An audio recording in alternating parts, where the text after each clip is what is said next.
Okay, so we are going to start with a little conversation based on today's date. We're going to compare and contrast two events in two cities.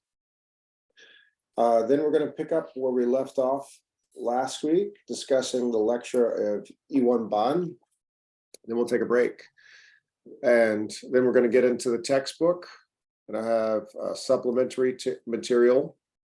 We're going to look at Gothic and Romanesque cathedrals. That's the topic in chapter 4 that we're looking at. Then we're going to read the passage on page 90 to 91, and I'll assign one page from this for homework. And this is some other supplementary material that I'm going to use for next class. It's a podcast from the Wall Street Journal with some challenging vocabulary, but I think the topic is going to be very interesting to a lot of people. It's titled "How a Miami Couple Used Empty Mansions to Pocket Millions." Really amazing story, contemporary story, which means it just happened. And the concept of mansions relates a little bit to architecture, which is the topic on chapter 4. So that is it. Any questions? Okay, Nope. If there's no questions, we'll get right into the conversation. So, because yesterday was Halloween, today is Dia de los Muertos. So I like to compare and contrast on both of these days two major events in two major cities. Okay, so New York's Halloween parade, that's every Halloween night in New York City. And the day after, all the way in Los Angeles, there is a Day of the Dead festival.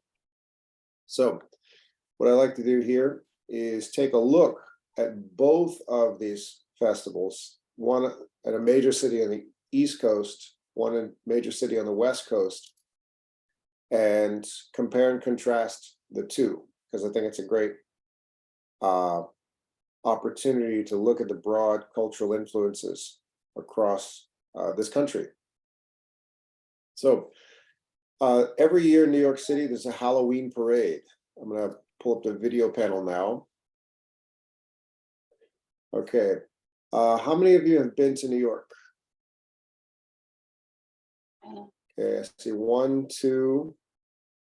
One person I just see iPhone. Is that Marie Boisrand? Jefferson is also. Okay, I see one person with no name. It just says iPhone. Who is this?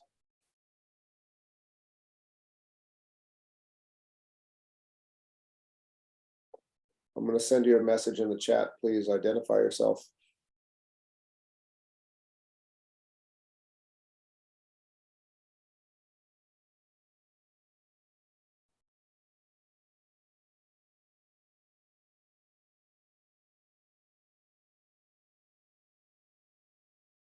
Anyway, okay. Okay. So several of you have been to New York City. Here is New York's Halloween parade. The attack didn't deter the big Village Halloween parade 2 years ago, and the rain is not going to stop what is sure to be the biggest party in town tonight. But like years past, the men and women in blue will be mingling with the ghosts and goblins. They want to keep everyone safe. Blocker vehicles and sand trucks also protecting the parade route, along with counterterrorism units and bomb-sniffing dogs. The festivities kick off in less than an hour at Spring Street and 6th Avenue. The parade ends at 16th Street. News 4's Arabia already secured his front row seat. We think this was the best assignment of the day, Ray. I really think it was, Stacy. So as you mentioned, we're seeing a lot of what you mentioned. The police, the security, the barricades are up. The streets are blocked off. Someone's coughing there. I hope she's okay. I think she's eating cheesecake, so it's a treat already. Where are you from? I'm from North Carolina. What do you think of the parade so far, or at least being here today? It looks really cool. I'm really excited. So we've been waiting here for like an hour. I'm ready. And she has the best seat because we're right at the start of the parade. The theme is Wild Thing. And we spoke to the first float that's going to be coming down 6th Avenue, and he kind of broke down to me what the theme is all about and what his float is all about. Let's listen in. So tell me what this float is here. So I'm Cineros, the protector of the forest and all wild things, and I'm here to make sure that the wild things come through this parade unhindered and unharmed. And the Wolperdingers are an elusive German alpine creature which was last sighted in 1478. And is this your domain here? This is I rule over all wild things all over the parade, but this is my float for the evening. I mean, he explained it better than I could, right? There you have. That's what the theme is, Wild Thing. And that float that is expected to come down right here, 6th Avenue. The parade starts at 7. And as Stacy mentioned, it goes from Spring Street to 16th. So, folks, if you're going to be driving around this area, take a look. Streets are blocked off, so you'll probably want to avoid driving around here. But definitely come get your spot because, as you can see, it's already filling up. The parade starting in less than an hour. We're live in Soho tonight. I'm Ray Vieda, News 4, New York. Okay, Ray, thanks a lot. And no, that fellow seemed quite capable, the guy who was going to rule over all the wild things. But I've seen a lot of parades, and I don't think anybody actually rules over the wild things during the parade. Thank you for watching this video from NBC4 New York. You can subscribe. Okay, everybody, that was the Halloween parade in New York City. And here is the other event that is happening today.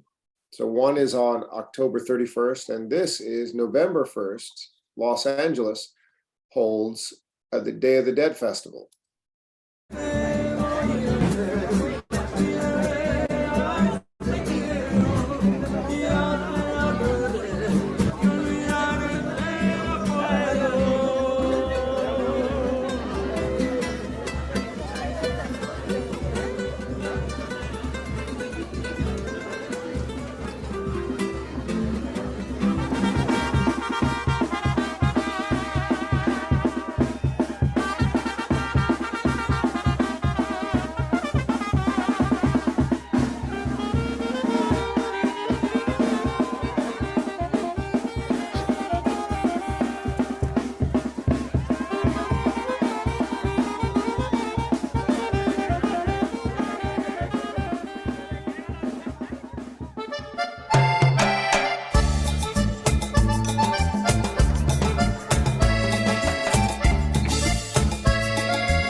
Prepara la comida,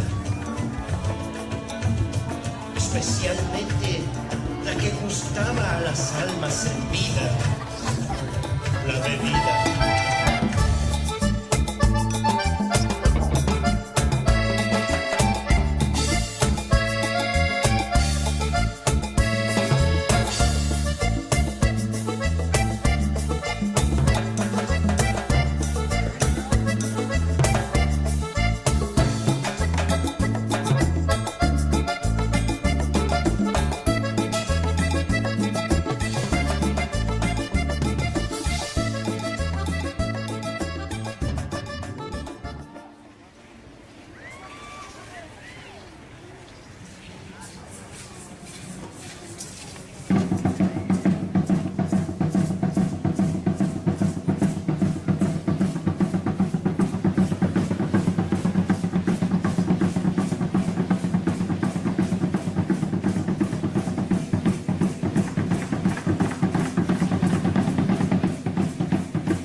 Okay, everybody, so a few people have just come into class a little bit late, so I'm just gonna give everybody a heads up of what we've been doing.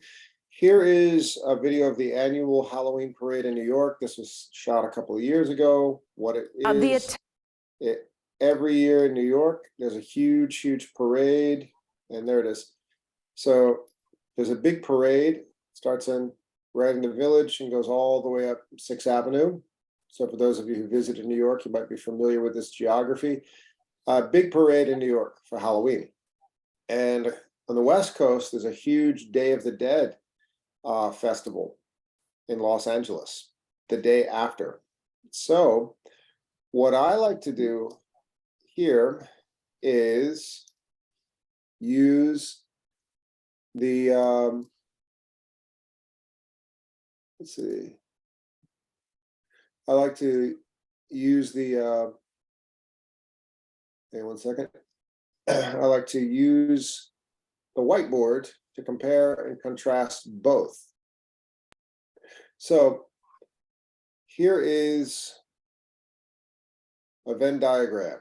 I'm going to make one circle for New York City's Halloween parade and another city for the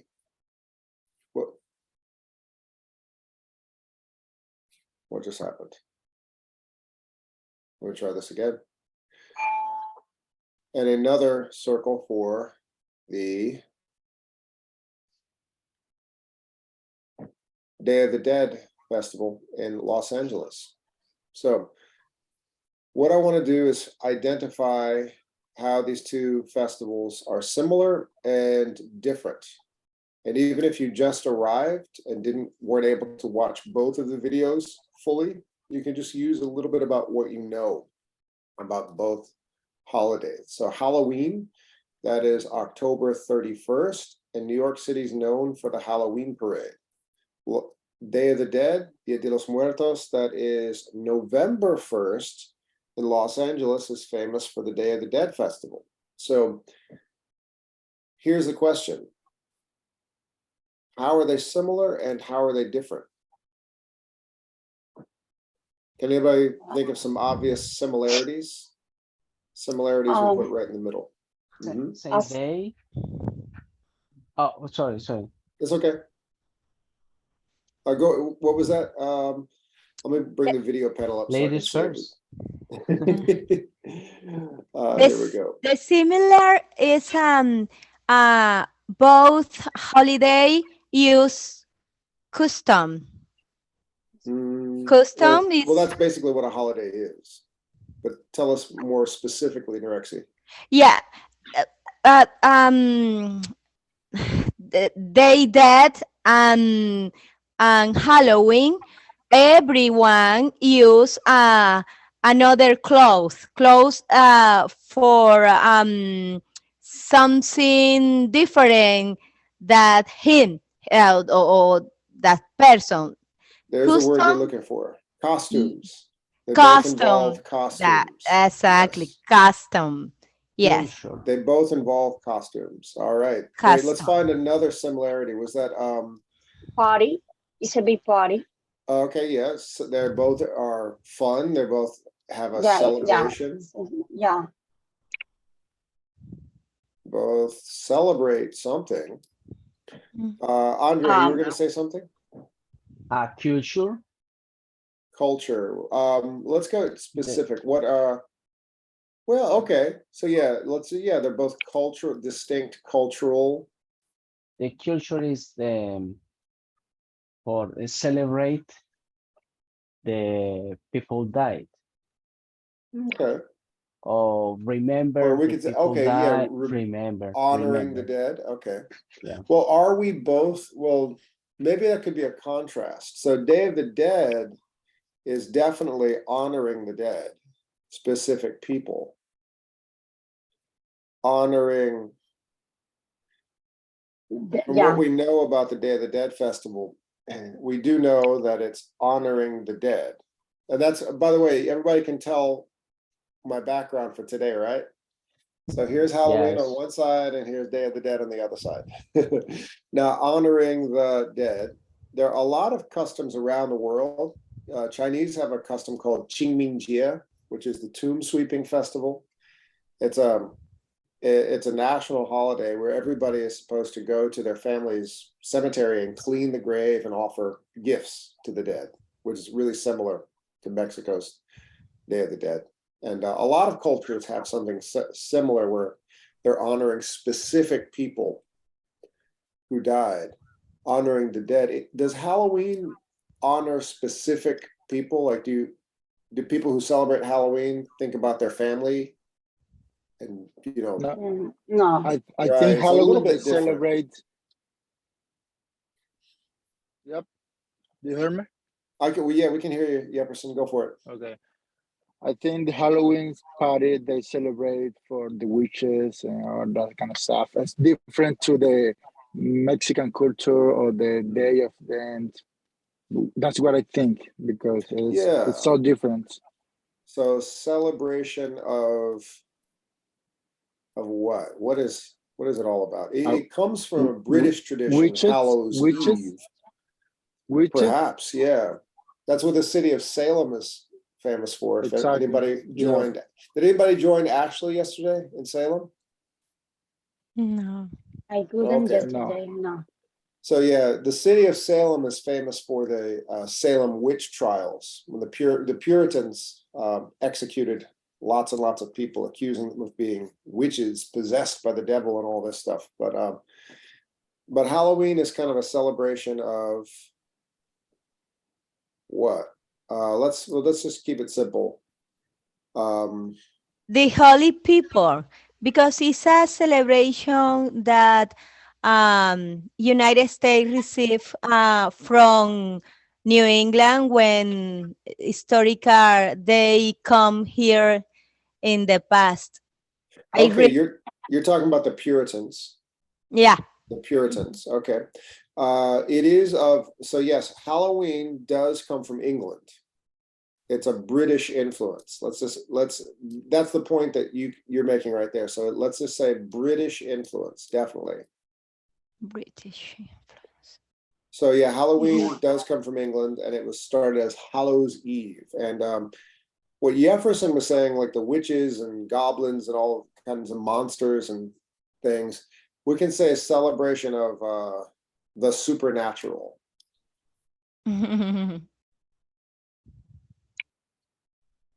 But if you see, it's all different between Mexican culture and in my country we don't celebrate that like a big party.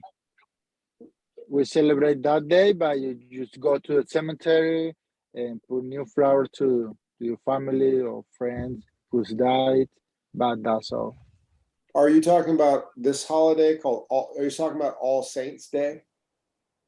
Yeah, the same day, like the day on end. Yeah, that's called All Saints Day. A little bit different. All Saints Day. Well, D-A-Y. You're thinking of All Saints Day. Yes, All Saints Day. And that's a specific celebration of people who died, like people in your family.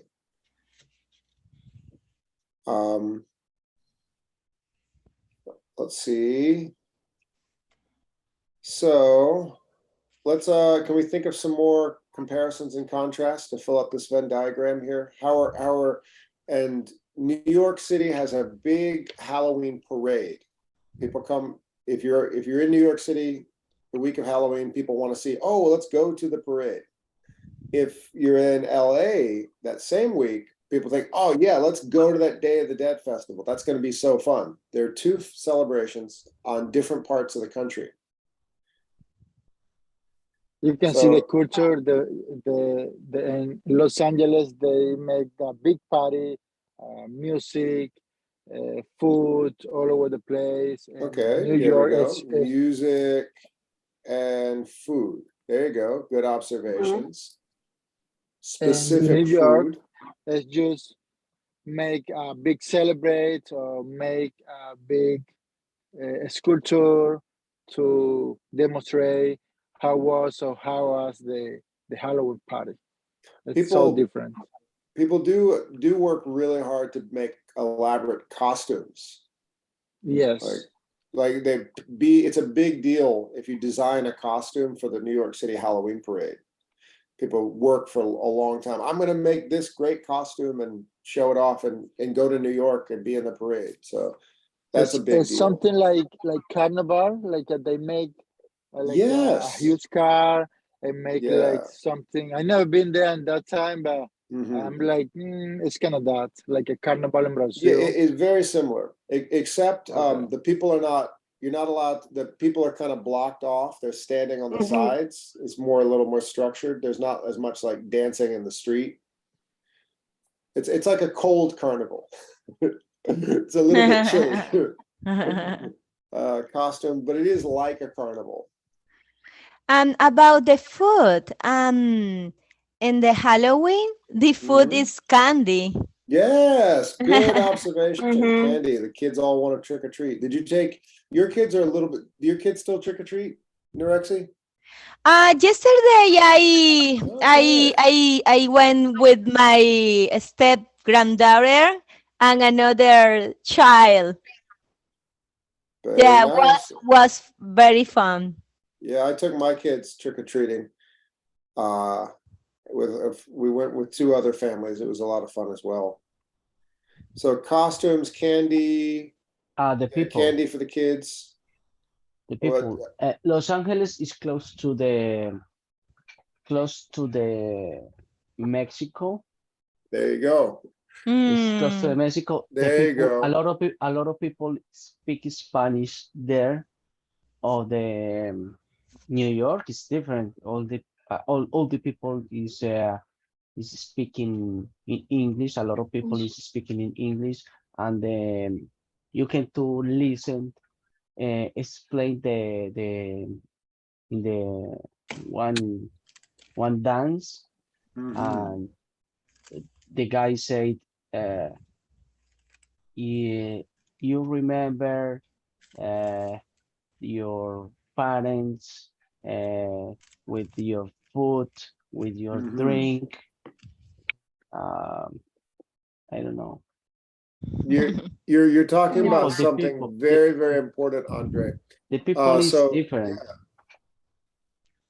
Now, I'm gonna put a star right here. Mexican influence. So this is what's called a trick question. I'm asking a question which is a trick. There's a big Mexican influence in LA because it's so close. Hang on one second. Who knows how old the Mexican influence is in LA? This is a trick question. Well, Mexico, Los Angeles, California. You've got the answer, Jefferson. Tell us. California, being from Mexico, is part of Mexico. Was part of Mexico. Yes. Yes. 1918. I don't know. Although, hang on, I'm about to show everybody the date and the event in a minute. Jefferson, you got it. You got it. Beautiful. Yeah. Bravo, Jefferson. I'm about to show everybody exactly when California became part of the United States. So the reason history, I know exactly the history about what happened with that culture. So hang on a second. Jefferson's got it. Just keep it simple for right now. California used to be Mexico. Yep. And it became That's why part they of the came United there. States after 1848. The movie El Zorro, they came with that time. So I'm going to give you a specific date and a specific event in just one moment. So yes, California used to be Mexico. Now, you know, the British influence in New York. New Mexico too. New York took all that city because they want. They were so prepared for the Mexican. Hang on one second. York. Why is it called New York? Is for one king. There's a place in Britain. in England, named Joe, Yes, right? it's a place in England. Say, and guess what? Boston is also called, named after a place in England. New York was named after King Charles II's brother, the Duke of York. The Duke of York. One time, can I say something? Sure. One Go for time, it. I took a ride from the airport to any city, and we went to Connecticut. Yeah. The family came to England, and they always say like, you know, how is it called? The letter when you came to Framingham, Springfield, all that states, they always say, "Oh, that name is in England too." They like 90% on the name is came to the in Boston. It's came to the England. Framingham, Natick, Springfield. Yes, exactly. I live in Weymouth. There's a city in England called Weymouth, England. And it's not just Massachusetts. Does everybody know New England states? Who can name all the states of New England? Oh yeah, Connecticut. Yes, Rhode Connecticut, Island, Rhode Island, Maine, Vermont, New Hampshire. Beautiful. You did it. Beautiful. Nice job, Jefferson. Fantastic. I'm so glad you came today. So yes, perfect. So I'm going to show everybody a little something right here. Mexico, essentially, we say a Mexican influence, but how old is Mexico as a modern nation state? Take a look right now. And I'm going to put this into the WhatsApp, a little history of Mexico. Little history of Mexico. Before California was part of the US, California was part of Mexico. But Mexico as a nation, it's actually a young nation. Take a look in your WhatsApp group. Tell me, how old is Mexico as an independent modern nation state?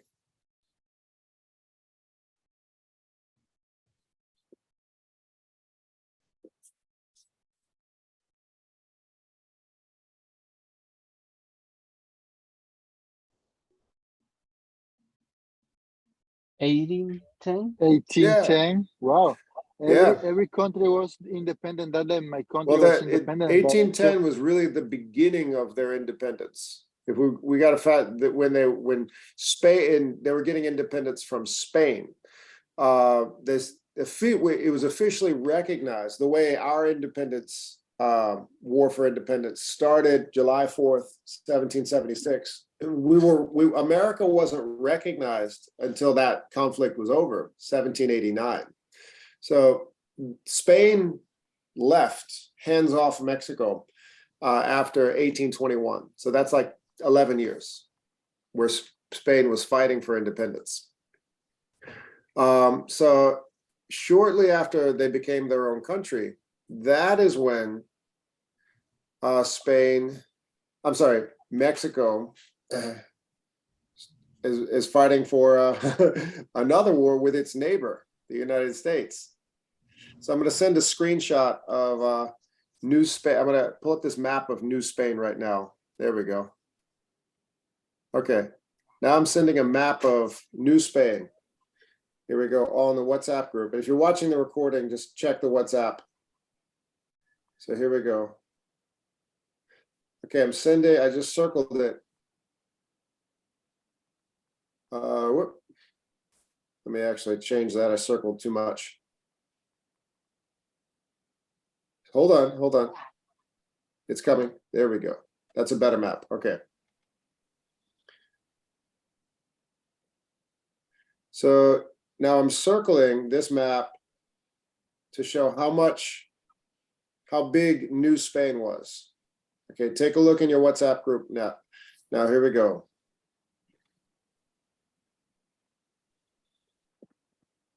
All right.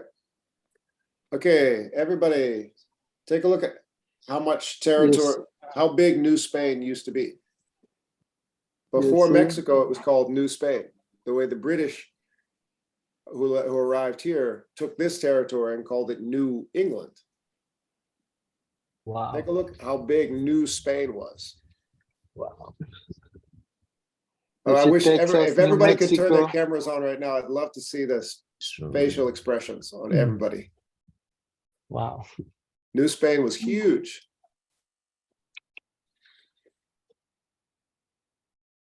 It's bigger. Huge. So really there was it was really four in the 1600s that were fighting for territory. So the Spanish came in on the west. They took a lot. Hernan Cortez, the Aztec Empire fell when Hernan Cortez led an invasion. And the people who would actually mean the Europeans and Aztec nation would eventually become who the people we call Mexicans today.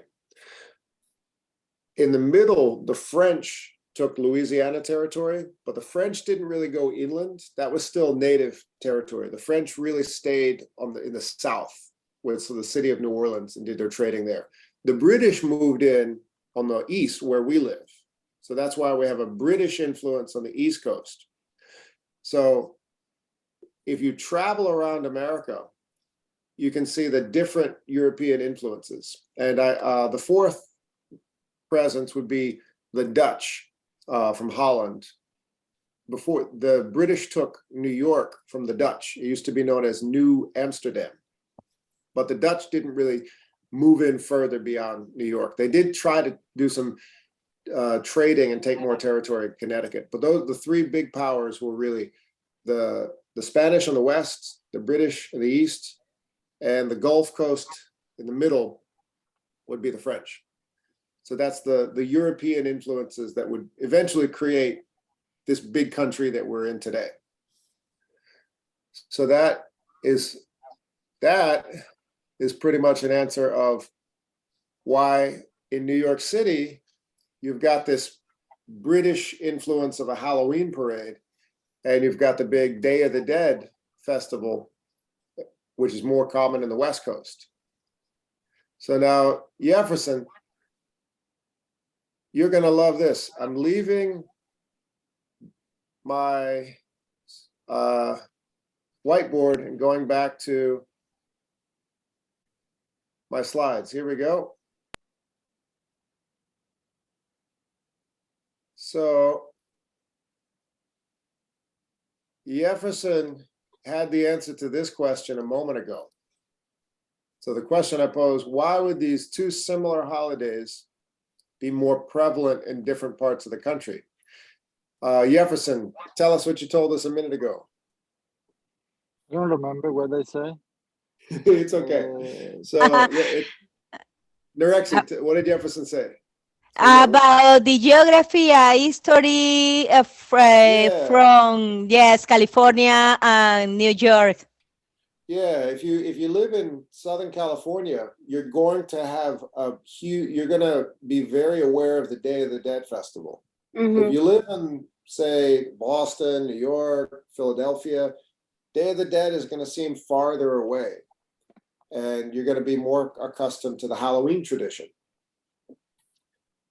So why would two different holidays be more prevalent, be more common in different parts of the country? Here's the event. Everybody Google this.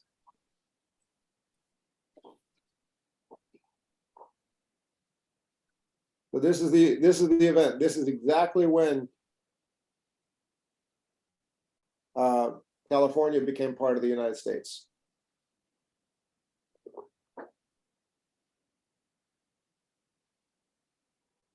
And take your time once, and I'll ask for a volunteer to explain what is the Treaty of Guadalupe Hidalgo.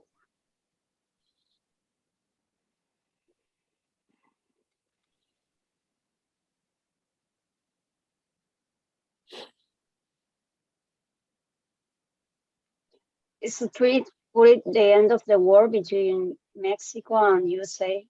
Exactly.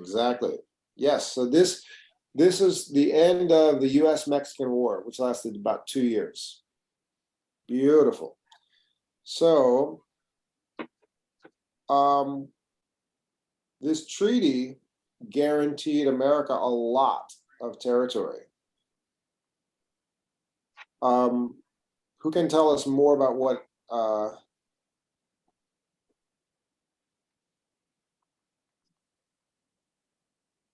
America got? Not just California, a lot more territory. Oh, New Mexico and Texas. Nevada, Utah. Yes, beautiful. So let's take a look at exactly which parts. Oklahoma, Kansas. Yeah, which like, parts. Like There's the a map 55%. from circa 1830, before, when Oregon, Mexico was much bigger. Texas. Yeah. Yeah, it was New York was trying to Texas. get more territory, and Mexico was going back. That's why Chiapas. You keep saying New York was trying to get more territory. Do you mean the United States? Yes. Okay. And So that's yeah, why who can make some observations here? Chiapas was the Guatemala, but Mexico took that territory, just came back.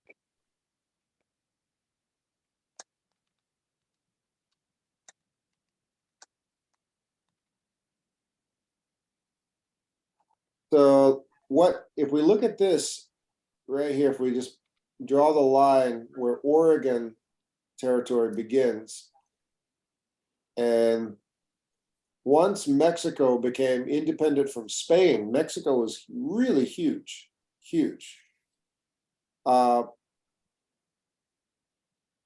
But it would eventually break up.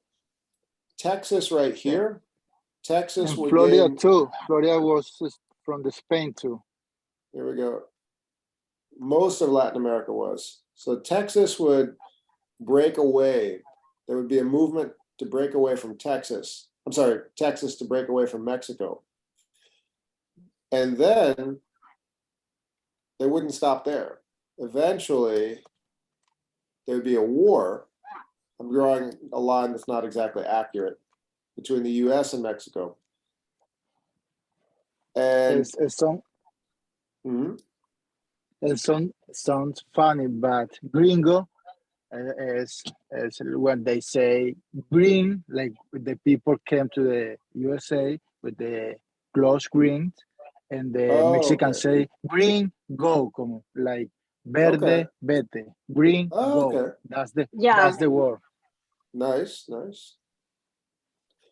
How many states, current American states, used to be Mexico? Who could tell us? 7. Tell us which ones. California, Oregon, Arizona, Utah. New Mexico, There we go. Texas, Utah, Nevada. So yeah, so there would be Nevada, New Mexico, and Arizona. I'll put Arizona. Yeah. There's really 4 in a row right here, and there's 2 more up here. Somebody said Utah, and so I'm gonna say Utah 7. and Colorado, and then Texas. So yeah, all these would eventually break up and become American states. So here's the present day map. So this is where the borders of US states are today. So here's the present day US-Mexican border. So a lot of major cities border the US today. So like Juarez, that's a big city in Texas. It's across from El Paso, right down there. Tijuana borders San Diego. But all of this, essentially all of this right here, at one point, used to be Mexico, which used to be Spain. So one thing I love to do right here, Jefferson, name some cities that you were just naming, like Framingham. What are some cities you can identify in this part of the country that are names of places in England? Wow, I never been in England, so I don't know. Framingham, Weymouth, Springfield, Springfield, Plymouth, Salem, Salem. Yes, all these places. Boston. Worcester. Yeah, all these places where we live are named after places in England. Or at least have a British influence. Let's take a look here. San Antonio, San Francisco, El Yeah, Paso, this is it. Los There we Angeles. go. So if you look right here at all of Spanish these names of these places,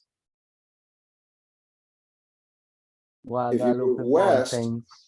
what language are we speaking? Spanish. There we go. Colorado. There we go. Very nice. They're speaking Spanglish. Yeah.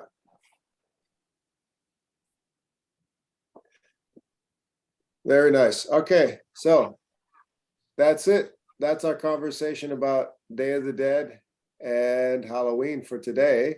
That was fun. So moving on, for those who missed the agenda, whoops, where's the agenda? Oh yes, we're gonna finish where we left off last week. We're gonna continue Iwan Bond's lecture. So yeah, last week we had one group talk about the Torre David in Caracas. That was Erica, Monica, Ana Maria, and Marie Boyce Rand. And then we had Mokoko and Lagos, Ilse, Camilla, Narexi, Mabel, and Cleo Main. So let's finish this discussion right here. I'm just going to look at the video panel. So whoever was in that first group, here we go, wait. There it is. Got to get my video panel up. There it is. Okay.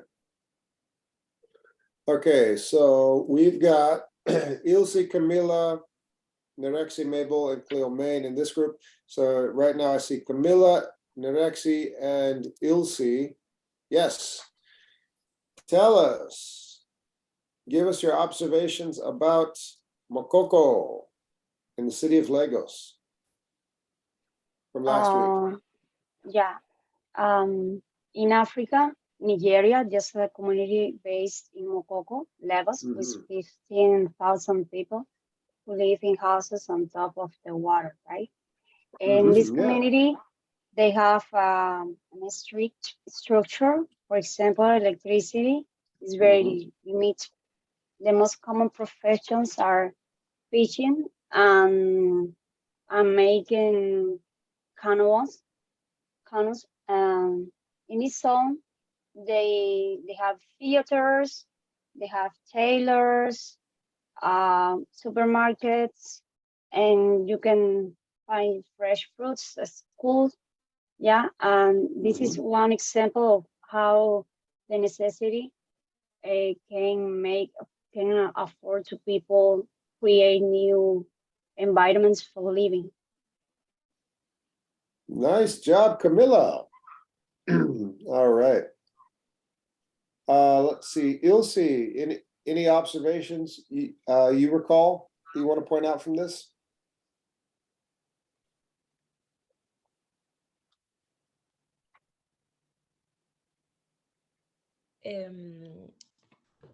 For me, one interesting thing was that the material for building the houses is not durable, and how the people need to improve their houses. And maybe another profession is carpenters, because they need to build with wood the houses. There's a word that you're touching on. I'm going to show everybody an important word here. Well, actually, most of these places are what's called vernacular. And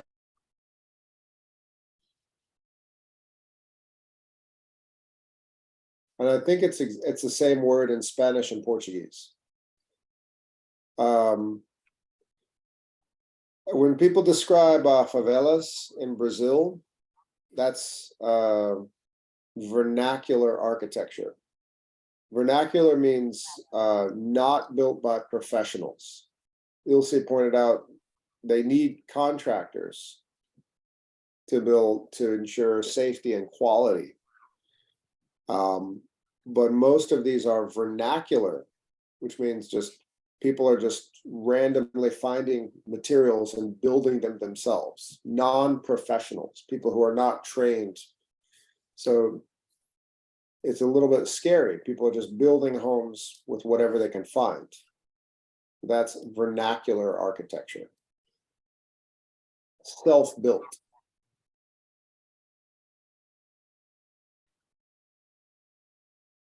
And good. Oh, Mabel, Narexi, did you want to share any observations? I think Camilla and Ilse did great, but anything that they left out that you want to share? For me, it's okay. Okay. Let's go to the other place we looked. Whoops. Let's go to the other place we looked at, the Torre David in Caracas. We had Erica, Monica, Ana Maria, and wait a minute, we don't have anybody from that group. Looks like none of them are here today. So that's going to be fast. Okay, well, they're not here to tell us what they think. Anyway, so the next part of the lecture we're going to look at is regarding this location in Egypt, in the city of Cairo. There's a minority group known as the Zabaleen, and they live in one part of the city. And this is a kind of a far-flung group of people. They live in Western and Central China, and they build their homes underground. And they're really spread out between three big places, Shanxi province, which is right in the middle of China, Henan, and Gansu. Well, Hunan's actually in the east, but Gansu's in the west, Hunan's in the east, Shanxi's in the middle. But the style of building is all the same. They don't build up, they build down. So let's divide this class into two groups to discuss these two places. So one is in Egypt and one is in China. And I'll just write down names. Okay, Mabel, Ilse, Andre, Jefferson, Camilla, and I see two people that are unidentified. I need you to identify yourselves to participate. I see somebody that says iPad. Are you here, iPad? Okay, I'm just gonna, I don't know who these people are, so I'm gonna need to remove them. It's me, teacher. It's Monica. Who is me? Who is me? Is that Monica? Monica, Yeah. put your name there so I know you're there. Okay, who is iPhone? Who is iPhone? So yeah, go up to rename and I know you're Monica. Okay, good job, Monica. Who is iPhone? Is this Cleomaine? Hello. iPhone, I'm going to remove you. You're a random person in the class. I don't know who you are, and you're not saying anything. Going once, going twice. Okay, bye-bye. All right. Okay, so we got anybody want the Zabaleen? I'm just going to go over. Okay, so Mabel, we'll talk about the Zabaleen along with, how about Ilse and Andre?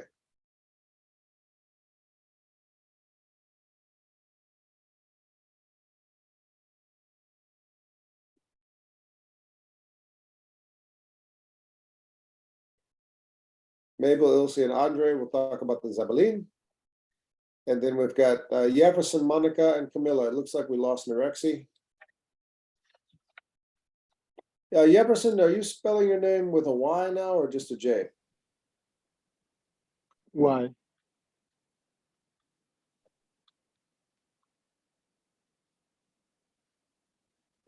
Okay, beautiful.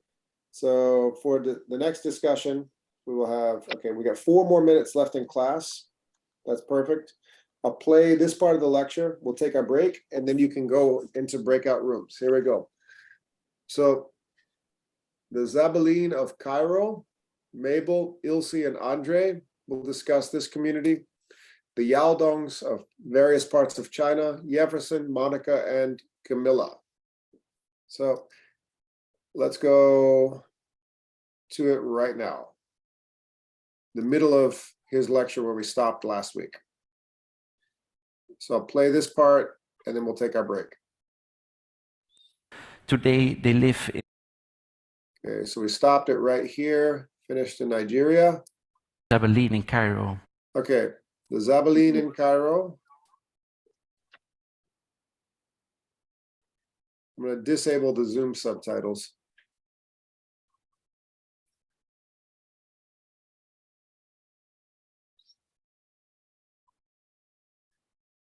Yeah, I'll just keep it up. All right.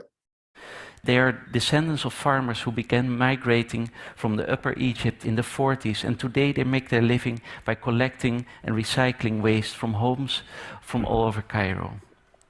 For years, the Zabaleen would live in makeshift villages where they would move around trying to avoid the local authorities. But in the early 1980s, they settled under the Moketam rocks just at the eastern edge of the city. Today, they live in this area, approximately 50 to 70,000 people who live in this community of self-built multi-story houses, where up to 3 generations live in one structure. While these apartments that they built for themselves appear to lack any planning or a formal grid, each family specializing in a certain form of recycling means that the ground floor of each apartment is reserved for garbage-related activities and the upper floor is dedicated to living space. I find it incredible to see how these piles and piles of garbage are invisible to the people who live there, like this very distinguished man who's posing while all this garbage is sort of streaming out behind him. Or like this 2 young men who are sitting and chatting amongst these tons of garbage. While to most of us, living amongst these piles and piles of garbage may seem like totally uninhabitable, to those in the Zabaleen, this is just a different type of normal. In all these places I've talked about today, what I do find fascinating is that there's really no such thing as normal, and it proves that people are able to adapt to any kind of situation. Throughout the day, it's quite common to come across a small party or taking place in the streets, just like this engagement party.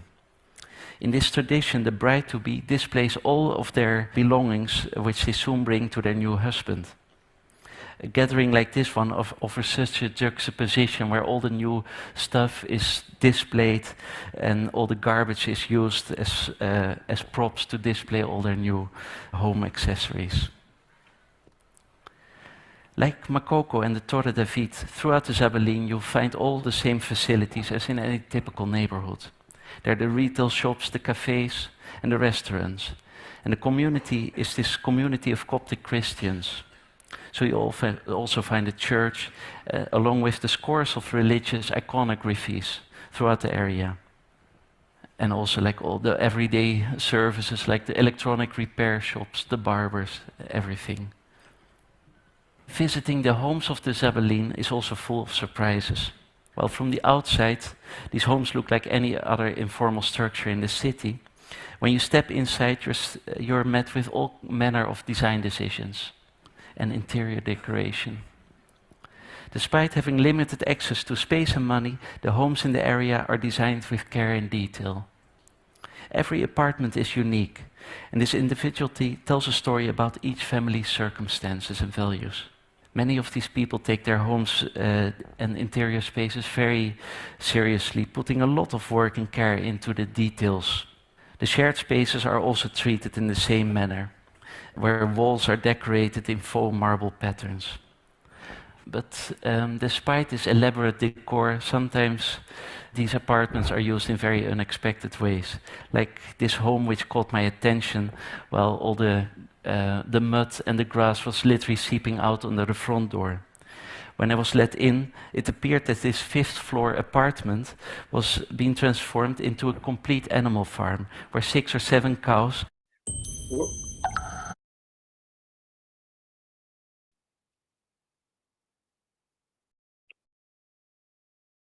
Despite this elaborate decor, sometimes these apartments are used in very unexpected ways. Like this home which caught my attention while all the mud and the grass was literally seeping out under the front door. When I was let in, it appeared that this 5th-floor apartment was being transformed into a complete animal farm, where 6 or 7 cows stood grazing in what otherwise would be the living room. But then, like in the apartment across the hall from this cow shed, lives a newly married couple in what locals describe as one of the most nicest apartments in the area. The attention to this detail astonished me, and as the owner of the home so proudly led me around this apartment. From floor to ceiling, every part was decorated. But if it weren't for the strangely familiar stomach-churning odor that constantly passes through the apartment, it would be easy to forget that you're standing next to a cow shed and on top of a landfill. What moved me the most was that despite these seemingly inhospitable conditions, I was welcomed with open arms into a home that was made with love, care, and an unreserved passion. Let's move across the map to China, to an area called Shanxi, Henan, and Gansu. In a region famous for the soft, porous, lush plateau soil, there lived until recently an estimated 40 million people in these houses underground. These dwellings are called the yaodongs. Through this architecture by subtraction, these yaodongs are built literally inside of the soil. In these villages, you see an entirely altered landscape, and hidden behind these mounds of dirt are these square rectangular houses which sit 7 meters below the ground. When I asked people why they were digging their houses from the ground, they simply replied that they're poor wheat and apple farmers who didn't have the money to buy materials, and this digging out was their most logical form of living. From Makoko to Zabelin, these communities have approached the tasks of planning, design and management of their communities and neighborhoods in ways that respond specifically to their environment and circumstances, created by these very people who live, work and play in these particular spaces. These neighborhoods are intuitively designed to make the most of their circumstances. In most of these places, the government is completely absent, leaving inhabitants with no choice but to reappropriate found materials. And while these communities are highly disadvantaged, they do present examples of brilliant forms of ingenuity and prove that indeed we have the ability to adapt to all manner of circumstances. What makes places like the Torre David particularly remarkable is this sort of skeleton framework where people can have a foundation where they can tap into. Now imagine what these already ingenious communities could create themselves, and how highly particular their solutions would be if they were given the basic infrastructures that they could tap into. Today you see these large residential development projects which offer cookie-cutting housing solutions to massive amounts of people. From China to Brazil, these projects attempt to provide as many houses as possible, but they're completely generic and simply do not work as an answer to the individual needs of the people. I would like to end with a quote from a friend of mine and a source of inspiration, Zida Kopp, the founder of the wonderful Shorefast Foundation based out of Fogo Island, Newfoundland. She says that there's this plague of sameness which is killing the human joy, and I couldn't agree with her more. Thank you. All right, so,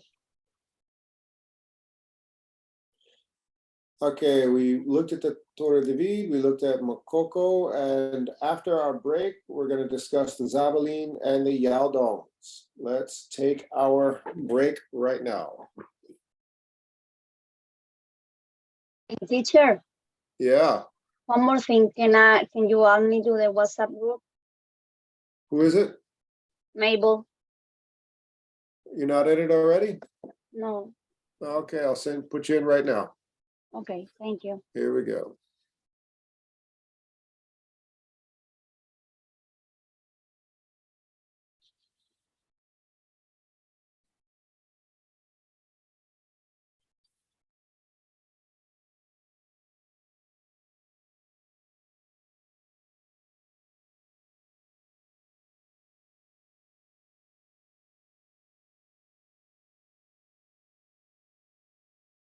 Break time, everybody.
Okay, okay.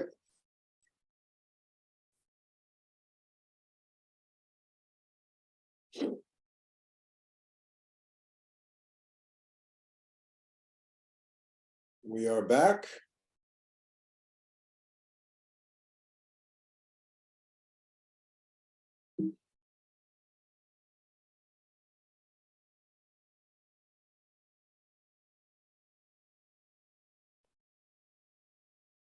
Okay, so I want to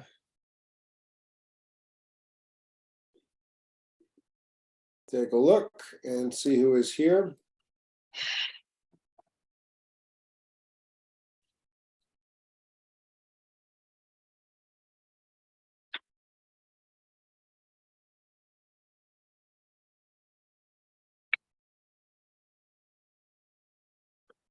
Okay, yes, I see Ilse, Mabel, Jefferson, Monica. Okay, iPhone is back. Please identify yourself. You have 10 seconds. 10, 9, 8, 7. iPhone 85725800505. Identify yourself. Show us you're not a robot. 6, 5, 4, 3, 2. Okay, goodbye. All right. I have no idea who this person is. They just show up and don't say a word. All right. So, Jefferson, Monica, Camilla, you are going to one breakout room to discuss your observations of the Yaodong. And Mabel, Ilse, and oh, Ilse, I'm so sorry. I spelled your name with a Y.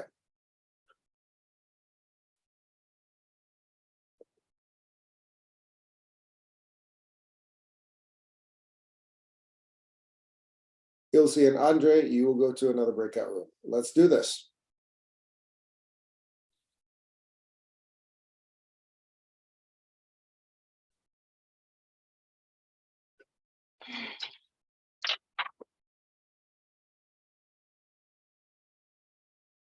Andre, Mabel, and Ilse, Camilla, Jefferson, and Monica. Okay, I'm sending you both to different breakout rooms. Here you go.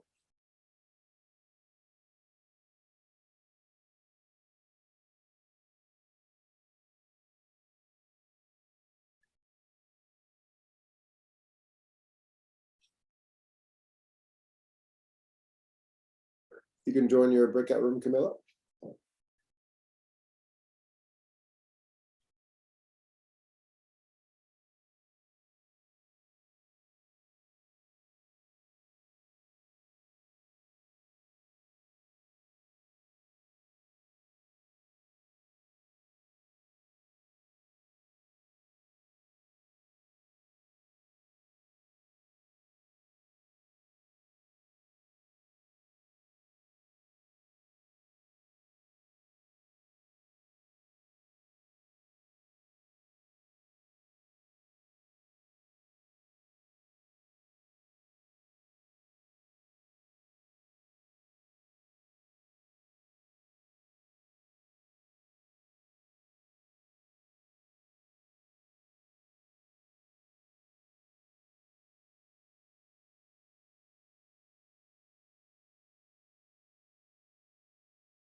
Hi, who is this?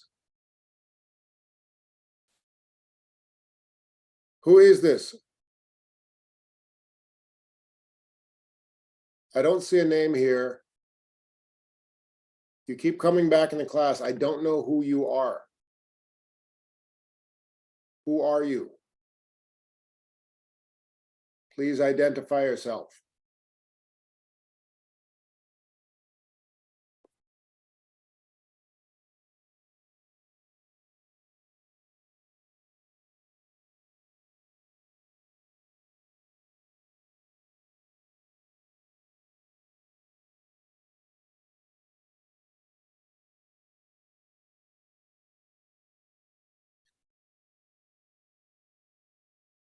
Who are you?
All right, everybody.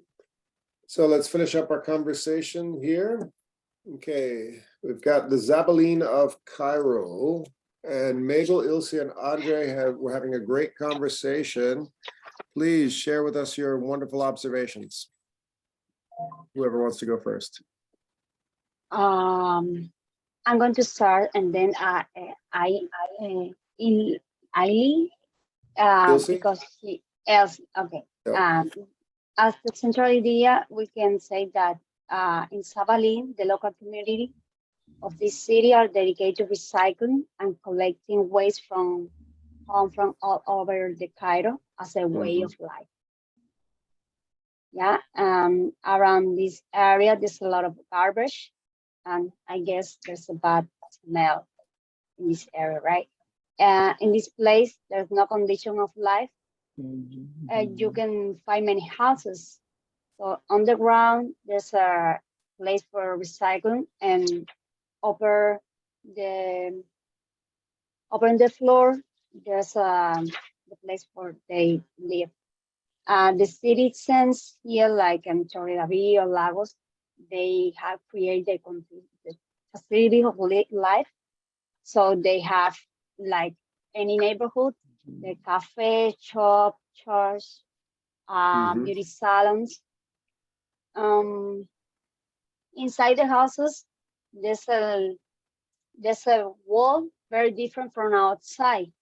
The houses are decorated with a particular taste and care. And Elsie, she Googled on the internet, and she said, Elsie, can you help me? Sabalin, what does it mean? Yes, name. I was looking for the name because it was interesting for me. And Sabalin is a nickname that they use to garbage people. And that's it because they are garbage collectors. And this excellent job. And this condition is also created because they have a bad management in the community. They have a bad management of the for the trash, and for this reason they make a living from collecting and recycle the waste. And for me it was interesting that the people has their own roles, because one people is collecting the trash, another is separate the trash, and another sorting the waste. Each people has um, their own role. Very good, very good. I want to add one thing. They live with animals inside. I thought that was so interesting myself. Yeah. Wow. In a big Wow, building. it's incredible. They have one cow in the inside. Okay. In one building, one cow. Wait, downstairs, upstairs, and the maybe one elevator, one cow in the one elevator. Wow. They have one big problem with is one problem with the healthy, the rats, the insects, the mosquitoes. Maybe. Yes. They don't have a public transportation. You can to find buses, taxis, just motors and animals. I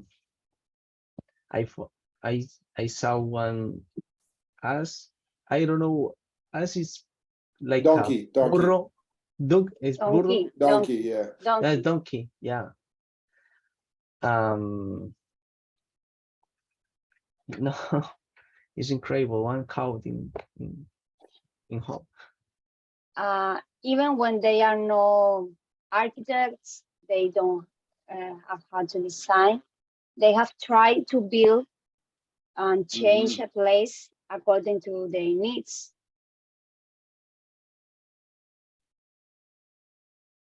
Good point, Mabel. Excellent job.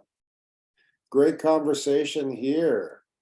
Okay, Jefferson, Monica, Camilla, also another good conversation going on. And then Cleo Main was able to join. And maybe by the end of class, Cleo Main, you should be able to rename your profile so it's not iPhone 85725805005, so we know who you are when you turn the camera off.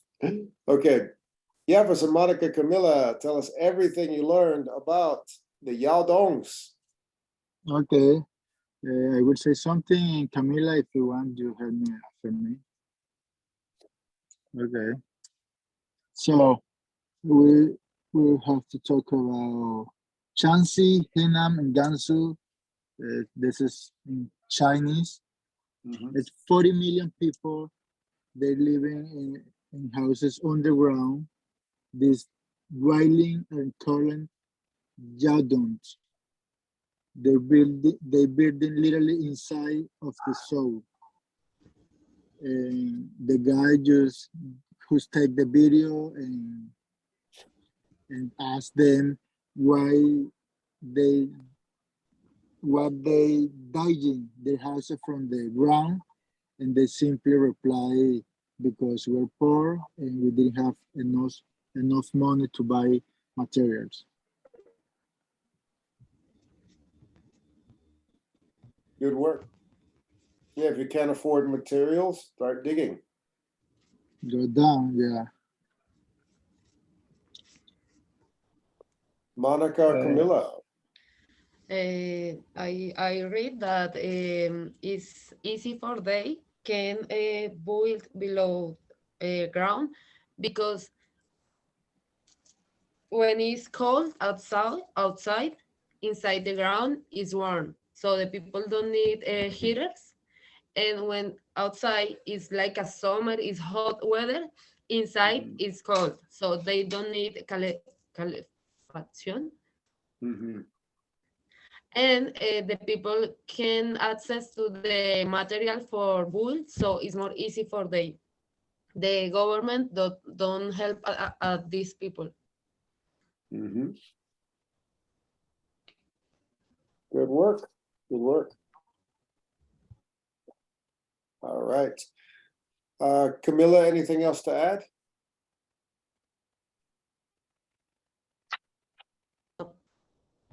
All right.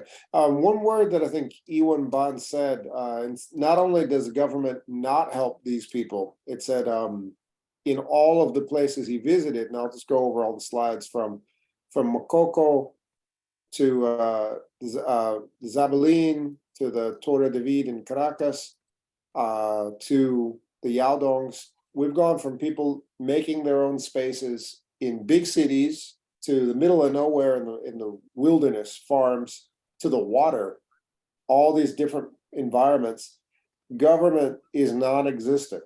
So it's not only that government doesn't help them, government treats them like they don't exist. There is no government.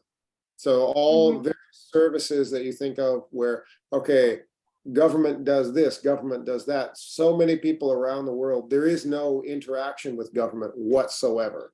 So they're on their own completely. Very, very, it's what all these different communities around the world have in common. One thing, reason I like to, and the architecture, the homes they build for themselves really tell a lot about this. So let's go to our textbook. We're going to start reading chapter 4, page 90. So this is contemporary, the world we're living in now. Let's go to ancient Gothic and Romanesque cathedrals of Europe and start to use what we've learned in this discussion to think about where these great big cathedrals came from and who were these societies that built them. I'm going to get rid of my Halloween and Day of the Dead background so that you can see page 90. Page 90, yes. Okay. All right. So there we go. We're going to start right here. We'll shine the light. The great human endeavor, building the Gothic cathedral. And just a reminder, the page before this, last week we looked at, so here's an illustration of medieval Europe. That's the Middle Ages, circa 12 to 1500. How did people carve stones to build great big buildings? And then we look at the structures that are still around today. The style of architecture is Romanesque, and this style is Gothic. What were the societies that built these? Were they primitive societies? Were they advanced societies? Were they people who came from great wealth and privilege? Were they people who had nothing? What was this world that produced this style of architecture? So let's start reading. I'll read the introduction. The great human endeavor. I'll focus my camera so it's easier for everybody to see there. All right, is that clear for everybody to see the page? Okay, yes. Great. I'll read this part and then I'll get a volunteer to read paragraph 1. The great human endeavor, building the Gothic cathedrals by Robert A. Scott. And this is about the author. Robert A. Scott is the author of The Gothic Enterprise, A Guide to Understanding the Medieval Cathedral. In this excerpt from the book, Dr. Scott explains his fascination with Gothic cathedrals and tells some of what he has learned about them. Okay, so it's a piece of a book about these great big buildings. Who would like to read paragraph 1? Any volunteer? Jefferson. Go for it, Jefferson. Yes. The Oh, first word is inspiration. awe. Good. Oh, okay. Oh, inspiration, humility. This word just hints at the powerful response evoked by the great Gothic cathedrals of Europe. How we may wonder, did ordinary people manage these feats of tremendous physical incredible effort? Technology in the 12th to 16th centuries was rudimentary. Rudimentary, famine and disease were rampant. The climate was often harsh and communal life was unstable and incessantly violent. Yet, communities with only a meager standard of living managed to make the immense investment of capital demanded by the construction of this great edifice. They mobilized the spiritual and civic determination needed to sustain building projects that sometimes spanned centuries, and they created buildings whose exquisite beauty continues to amaze us today. Very good job, Jefferson. A lot of complicated words, and you see the new vocabulary is highlighted on the page. One point that the author makes is that technology was rudimentary, meaning relatively basic. And the world they lived in, here's all these problems, famine, disease, violence. So it sounds like this is a really tough time to be alive. However, people who are coming from a difficult situation can still manage to build incredible things that last for hundreds of years. So page 91, who would like to read? All right, Mabel. Yeah, but I don't have the Oh, okay. the book, but I can read if you. Sure, yeah, I'm gonna yeah, focus it. yeah. There you go, and I'll focus it real quick. Yeah. What it? There it is. Can you see that? Yeah. What is the Gothic enterprise? The movement I call the Gothic enterprise began in the first half of the 20th century in the greater Paris. 12th century in the greater Paris basin. It continued for the next 400 years throughout Europe. Cathedral building was an impressive undertaking. Mm-hmm. Consider the case of England. Its population during the period of building was about 6 million. 1/3 of these people were young, under 5, and another 7% were old or otherwise unproductive. Planting, tending, and harvesting crops represent the primary occupation of up to 90% of the population. Was survival literally depend on their crops. The average life expectancy for those expectancy for those fortunate enough to survive to the age of 20 was only 25 to 30 years more. So everybody here would be considered an old it would be like a grandmother or grandfather if you were alive at that time. 25 to 30. Everybody here would be very old. Good work, Mabel. Who wants to read paragraph 3? Narexi has just returned. Welcome back, Narexi. I will try. All right. Was that Monica? Just hearing you. Ilse, teacher. Oh, Ilse. Go for it, Ilse. Yep. How were the cathedrals built? The process was enormously complex. Before work could begin, an overall plan was needed. Next, a site had to be found and cleared. Building materials had to be located, delivered to the site, and assembled there. To do all of these, a workforce with the necessary skills had to be found and hired. This workforce had to be instructed, supervised, and paid, and the work checked for quality. In addition, because a main aim of the Gothic style was to flood the interior with light, builders had to devise new ways of constructing bolts,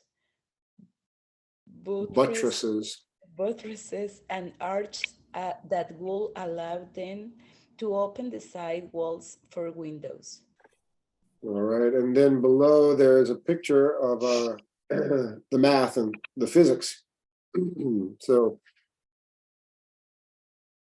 weight is distributed this way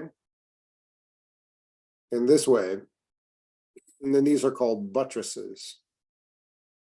And then it says underneath, a vault is a ceiling that consists of several arches that are joining together that creates the feeling of height. So if we look at this, it seems pretty sophisticated in terms of technology. So what does this tell us about the people who created this? Are they, what type of society?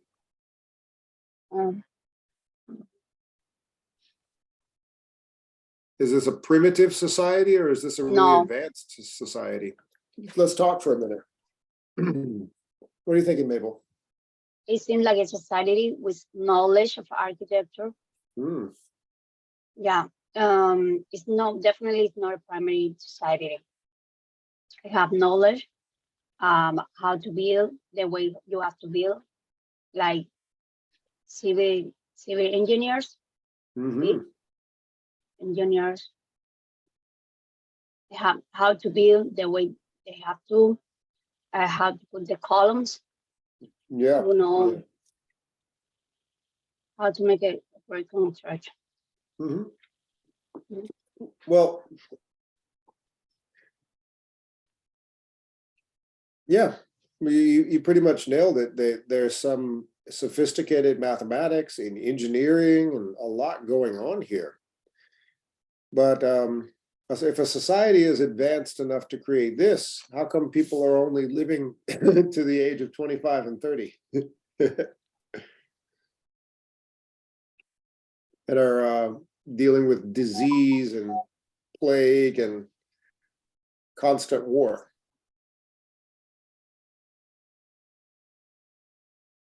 These are rhetorical questions, meaning I'm asking these questions to stimulate further conversation. So Mabel argues this is a very advanced society, and this drawing does indicate that.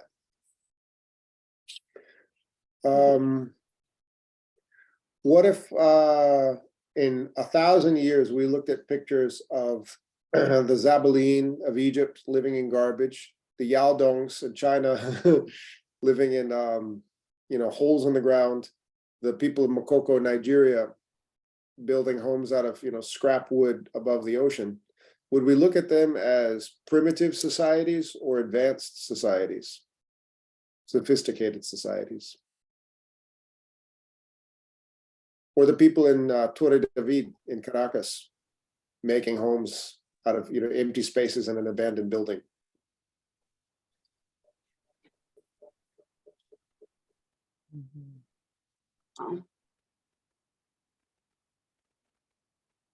It's like survives, like they don't have a space to live. They have to find something to for the children, for the family. And people, they see that space alone. Let's get something and live there. That's a great point, Jefferson. People in all circumstances do what they have to survive. Let's go to this the last section, we can skip this. This is about the science and the engineering of it, and just go directly to paragraphs 4, 5, and 6. And I'll focus this again for Mabel. There might be a little glare with my desk light. Mabel, can you see clearly? More or less. I'll make it a little closer. Is that better? Yeah, but at the end of the paragraph, I don't see it. Oh, how about that? Oh, I can see it's, come on. There it is. There it is. Okay. All right. Who would like to read paragraph 4?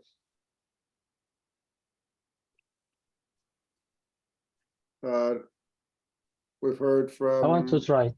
Go for it, Andre. Paragraph 4. Gothic cathedrals.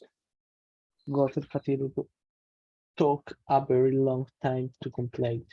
It could take a good half century or more to build such a structure. Some took hundreds of years to build.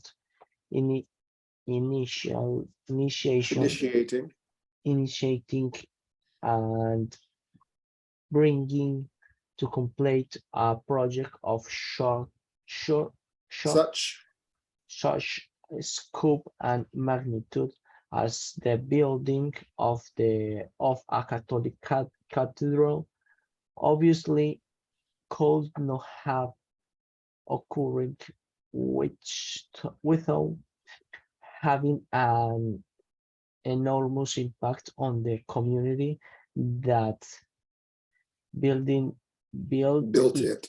Good. Inevitably, and Grand Cathedral become a focus of the communal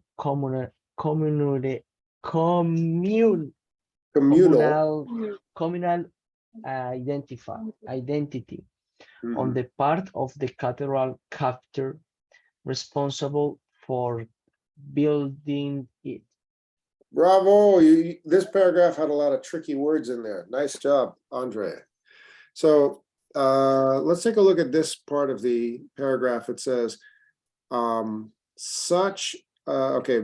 completion of a project of such scope and magnitude as building a Gothic cathedral could not have occurred without an enormous impact on the community that built it.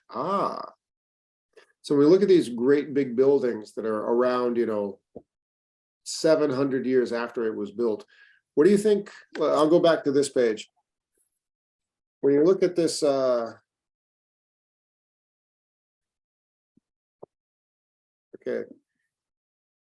this huge Gothic tower, hundreds of years old, the first thing you want to do is say, take a picture, it's amazing.